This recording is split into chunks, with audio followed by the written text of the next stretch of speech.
La tortuga i la llebre.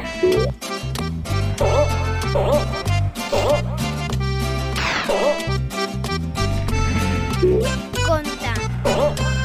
I sabeu per què anaven tan atabalats? Doncs perquè era el dia de la gran festa del bosc. Hi havia molts actes per celebrar la festa. Bon dia a tothom! Ai, vinc esbufegant. És que m'estava entrenant. Mentrestant, la tortuga Margarida feia gimnàstica davant del seu cau. Joc, cançons, una plata d'enciam,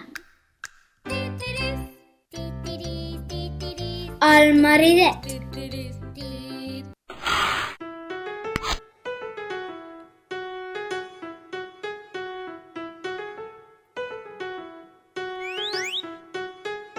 Tan petitet maridet